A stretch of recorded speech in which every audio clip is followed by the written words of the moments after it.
bahagyang humina ang Super Typhoon Nando.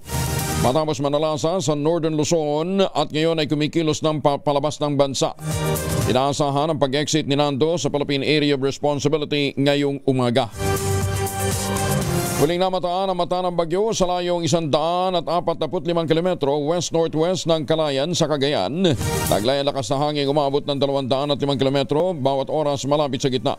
Ang pagbugso nito umabot ng 285 kilometers per hour habang kumikilos pa westward sa bilis na 20 kilometro bawat oras.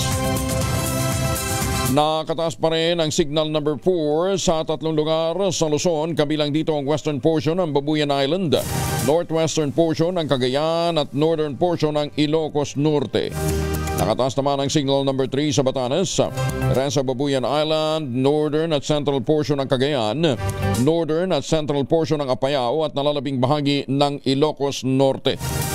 Sa mga lugar namang nasa ilalim ng signal number 2, mainland Cagayan, northern portion of Isabela, rest of Apayao, Abra, Kalinga, Mountain Province, Ifugao, northern portion ng Benguet, Ilocos Sur, yan din ang northern portion ng La Union.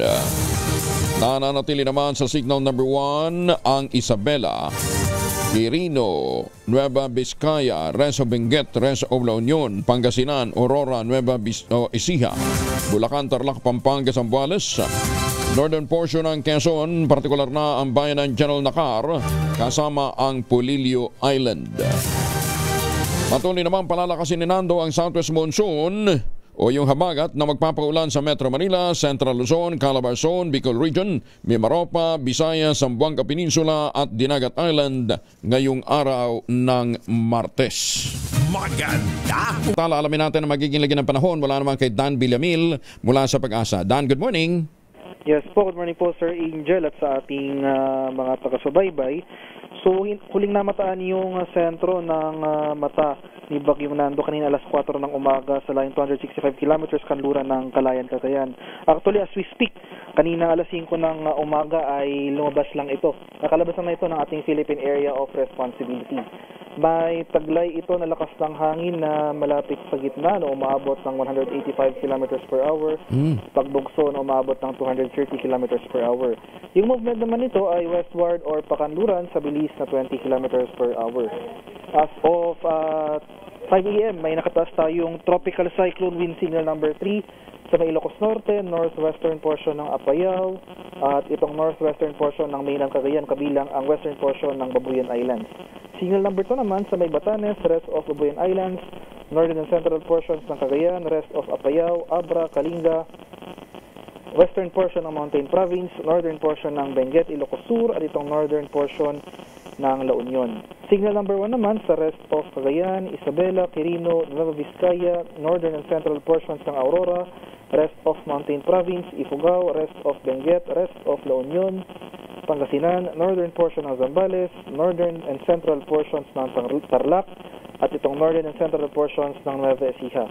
Kaya over these areas, especially itong mga lugar under signal number 2 at number 3, makakaranas pa rin po tayo ng mga pagbugso ng hangin na dulot ni Bagyong Nando kahit nasa labas na ito ng ating Philippine Area of Responsibility. Dito naman sa may Metro Manila, malaking bahagi ng Southern Luzon, Visayas at sa Mindanao, makakaranas rin po tayo ng mga pagbugso ng hangin. No? So baka magtaka tayo, walang wind signal pero malakas yung hangin. Dulot po yan ng habagat na pinapalakas ni Bagyong Nando. At makakaranas rin po tayo ng mga kaulapan at mga kalat-kalat na thunderstorms over these areas. At sa kalagayan naman natin karagatan, may gale warning pa rin nakataas dito sa seaboards ng Northern Luzon. Kaya sa ating mga kababayang mangingisda at may mga sasakyang pandagat sa mga lugar na ito, suspended mo po muna yung mga sea travel dahil inasan pa rin natin yung maalong karagatan. Sir Angel? Dan, si Nando tutuloy ng Hong Kong. Yes po, patungo po ito sa area ng China. Yes po. Ayun, kaya pala nagsuspindi na ng flights yung ilang airline doon, ano ha? Oh, ano ito? Mag-gain pa ng lakas, ano? Habang bumabaybay sa dagat. Yung trend po, Sir Angel, no, ay weakening siya. So, weakening? pahina po siya. Kasi yung lugar na pinupuntahan nito, kahit sa karagatan pa ito, in meteorological terms, medyo unfavorable siya. Kaya weakening trend po yung nakikita natin. Unlike nung papasok pa siya ng Pilipinas. Yes po. Kumbaga, mas mainit po kasi yung karagatan natin. as compared dito sa area na pinupuntahan nito. Ayan. Dan, thank you for educating us. Ha? Maraming salamat. Ingat. Yes po. Thank you po, Sir Angel. Magandang umaga. Si Dan Villamil mula po sa Pag-asa.